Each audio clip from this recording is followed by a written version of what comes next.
واقعہ سلطان صلاح الدین ایوبی قسط نمبر 77 اپنا اسلامک اسٹوڈیو۔ ناظرین، 1172 کا دوسرا مہینہ گزر رہا تھا۔ شوبک کا قلعہ تو سر ہو چکا تھا، لیکن شہر میں ابھی بدنظمی اور افراتفری تھی۔ عیسائی اپنے کنبوں سمیت وہاں سے بھاگنے کی کوشش کر رہے تھے، کچھ بھاگ بھی گئے تھے۔ انہیں ڈر یہ محسوس ہو رہا تھا کہ جس طرح انہوں نے شوبک کے مسلمان باشندوں پر ظلم و تشدد روا رکھا تھا، اسی طرح اب مسلمان ان کا جینا حرام کر دیں گے۔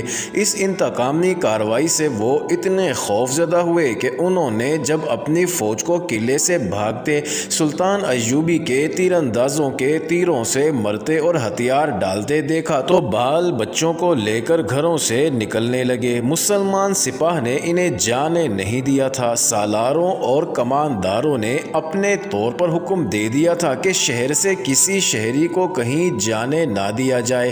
چنانچہ سپاہی بھاگنے والے عیسائیوں کو ریگستان کے دور دراز راستوں، گوشوں اور ٹیلوں کے علاقوں سے روک روک کر واپس بھیج رہے تھے۔ یہ لوگ دراصل اپنے اور اپنے حکمرانوں کے گناہوں کی سزا سے بھاگ رہے تھے۔ انہوں نے یہاں کے مسلمانوں کو کیڑے مکوڑے بنا رکھا تھا۔ مسلمانوں کا کیمپ اس کا منہ بولتا ثبوت تھا۔ سلطان ایوبی کو اس کیمپ کا علم تھا۔ وہ شوبک میں داخل ہوتے ہی اس کیمپ میں پہنچا تھا۔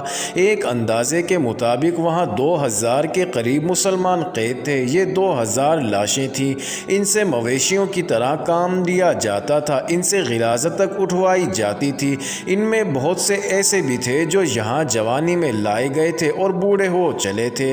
وہ بھول گئے تھے کہ وہ انسان ہیں۔ ان میں پہلی لڑائیوں کے جنگی قیدی بھی تھے، اور ان میں ان بدنصیبوں کی تعداد زیادہ تھی جنہیں صلیبیوں نے قافلوں سے اور شہر سے پکڑ کر کیمپ میں ڈالا تھا۔ یہ امیر کبیر تاجر تھے یا خوبصورت لڑکیوں کے باپ تھے۔ ان سے دولت، مال اور لڑکیاں چھین لی گئی تھیں۔ ان میں شہر کے وہ مسلمان بھی تھے جن کے خلاف یہ الزام تھا کہ وہ سلطنت اسلامیہ کے وفادار اور صلیب کے دشمن ہیں۔ شہر میں جو مسلمان رہتے تھے وہ نماز اور قرآن گھروں میں چھپ چھپ کر پڑھتے تھے، وہ بھی اس طرح کہ آواز باہر نہ جائے۔ وہ معمولی حیثیت کے عیسائیوں کو بھی جھک کر سلام کرتے تھے۔ اپنی جوان بیٹیوں کو تو وہ پردے میں رکھتے ہی تھے، اپنی معصوم بچیوں کو بھی وہ باہر نہیں نکلنے دیتے تھے۔ عیسائی خوبصورت بچیوں کو اغوا کر لیتے تھے۔ سلطان ایوبی نے جب ان 2000 زندہ لاشوں کو دیکھا تو اس کے آنسو نکل آئے تھے۔ اس نے کہا تھا، ان مظلوموں کو آزاد کرانے کے لیے میں پوری کی پوری سلطنت اسلامیہ کو داؤ پر لگا سکتا ہوں۔ اس نے ان کی غذا اور ان کی صحت کے لیے فوری احکامات جاری کر دیے تھے اور کہا تھا کہ ابھی انہیں اسی جگہ رکھا جائے اور انہیں بستر مہیا کیے جائیں۔ اس کے پاس ابھی ان کی کہانیاں سننے کے لیے وقت نہیں تھا۔ اسے ابھی باہر کی کیفیت میں قابو کو لانا تھا۔ باہر کا یہ عالم تھا کہ جنگ ابھی جاری تھی، جس کی نوعیت کھلی جنگ کی سی نہیں تھی۔ صورت یہ تھی کہ صلیبی فوج جو سلطان ایوبی کے دھوکے میں آ کر کرک اور شوبک سے دور اس فوج کو روکنے کے لیے چلی گئی تھی، وہ بکھر کر پسپا ہو رہی تھی۔ مسلمان دستے اس پر شب خون مار مار کر اور زیادہ برا حال کر رہے تھے۔ سلطان ایوبی کو اطلاعیں مل رہی تھی کہ بعض جھڑپوں میں اس کے دستے گھیرے میں آ کر نقصان اٹھا رہے تھے۔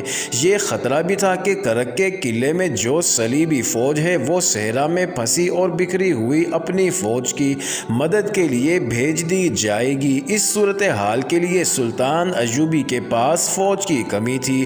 مصر سے وہ کمک نہیں منگوانا چاہتا تھا کیونکہ وہاں کی سازشیں دبی نہیں تھی۔ معزول کی ہوئی فاطمی خلافت کے حامی درپردہ سازشوں میں مصروف تھے۔ سوڈانی حبشی الگ طاقت جمع کر رہے، ان دونوں کو صلیبی مدد دے کر سلطان ایوبی کے خلاف متحد کر رہے تھے۔ سب سے بڑا خطرہ یہ تھا کہ متعدد مسلمان سپاہی اور فوجی سربراہ بھی سلطان ایوبی کے خلاف درپردہ کارروائیوں میں مصروف تھے۔ یہ ایمان فروشوں کا ٹولہ تھا جو اقتدار کے حصول کے لیے اسلام کے دشمنوں کے ساتھ ساز باز کر رہا تھا۔ انہوں نے حشیشین کے پیشہ ور قاتلوں کی خدمات بھی حاصل کر لی تھیں جنہوں نے سلطان ایوبی کے قتل کا منصوبہ بنا لیا تھا۔ صلاح الدین ایوبی نے کئی بار کہا تھا کہ صلیبیوں کی یہ کتنی بڑی کامیابی ہے کہ وہ میرے ہاتھوں مسلمانوں کو قتل کرا رہے ہیں۔ وہ بے شک ایمان فروش ہیں جنہیں میں نے غداری کی پاداش میں سزائے موت دی ہے، لیکن وہ مسلمان مسلمان تھے، کلمہ گو تھے۔ کاش یہ لوگ اپنے دشمن کو پہچان لیتے۔ اب جبکہ شوبک کا قلعہ اس کے قدموں میں تھا اور وہ قلعے کی دیوار پر اپنے فوجی مشیروں وغیرہ کے ساتھ گھوم پھر رہا تھا، اس سے شہر کے مسلمان باشندے گروہ در گروہ ناچتے اور اللہ اکبر کے نعرے لگاتے نظر آ رہے تھے۔ اونٹوں پر شہیدوں کی لاشیں اور زخمی لائے جا رہے تھے۔ سلطان ایوبی گہری سوچ میں کھویا ہوا تھا۔ اس کا دستے راست بہاؤالدین شداد اپنی یادداشتوں میں لکھتا ہے، صلاح الدین ایوبی کے چہرے پر فتح و نصرت کا کوئی تاثر نہیں تھا۔ خوشیاں منانے والے شوبک کے مسلمانوں کا ایک گروہ دف اور شہنائی کی تال پر ناچتا اس دیوار کے دامن میں آ رکا جہاں ہم کھڑے تھے۔ صلاح الدین ایوبی انہیں دیکھتا رہا۔ لوگ اسے دیکھ کر پاگلوں کی طرح ناچنے لگے۔ ایوبی کے ہونٹوں پر مسکراہٹ تک نہ آئی۔ اس نے ان لوگوں کے لیے ہاتھ تک نہیں ہلایا، بس دیکھ رہا تھا۔ گروہ میں سے کسی نے بلند آواز سے کہا، صلاح الدین بن نجم الدین، تم شوبک کے مسلمانوں کے لیے فرشتہ بن کر اترے ہو۔ وہ لوگ عربی نسل کے تھے، ایک دوسرے کو باپ کے نام سے پہچانتے اور پکارتے تھے، اس لیے ان میں بیشتر صلاح الدین ایوبی کو بن ایوب یا بن نجم الدین بھی کہتے تھے۔ سلطان ایوبی کرد نسل سے تھا۔ ناچنے والوں میں سے کسی نے نعرہ لگایا، اے کرد کے بچے، ہم تیری صلاحیت کو جھکتے ہیں۔ صلاح الدین ایوبی یک لخت بیدار ہو گیا، تڑپ کر بولا، انہی کو کہو مجھے گناہ گار نہ کرے، میں پیغمبر اسلام کا غلام ہوں، سجدے کے لائق صرف اللہ کی ذات ہے۔ میں نے سلطان کے ایک محافظ سے کہا، بھاگ کر جاؤ اور ان لوگوں سے کہو کہ ایسے نعرے نہ لگائیں، آرام سے کہنا، ان کا دل نہ دکھانا، انہیں ناچنے دو، انہیں گانے دو، انہوں نے جہنم سے نجات حاصل کی ہے، میری زندگی ان لوگوں کی خوشیوں کے لیے وقف ہے۔ وہ اور کچھ نہیں کہہ سکا کیونکہ اس کی آواز بھرا گئی تھی۔ یہ جذبات کا غلبہ تھا، اس نے منہ پھیر لیا، وہ ہم سب سے اپنے آنسو چھپا رہا تھا۔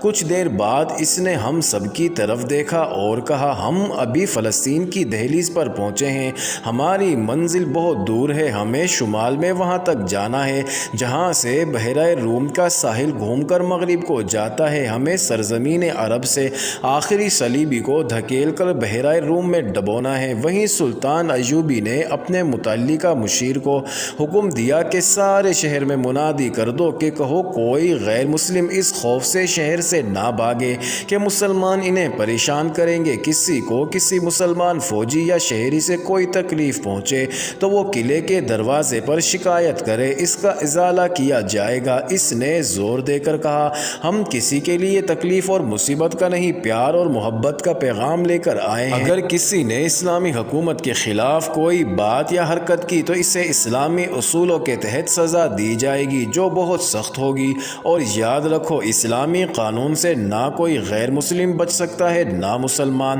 اس کے ساتھ ہی اس نے حکم دیا کہ شہر میں اگر کوئی صلیبی فوجی یا جاسوس چھپا ہوا ہے یا اسے کسی نے اپنے گھر میں پناہ دے رکھی ہے تو وہ فوراً اپنے آپ کو مسلمان فوج کے حوالے کر دے۔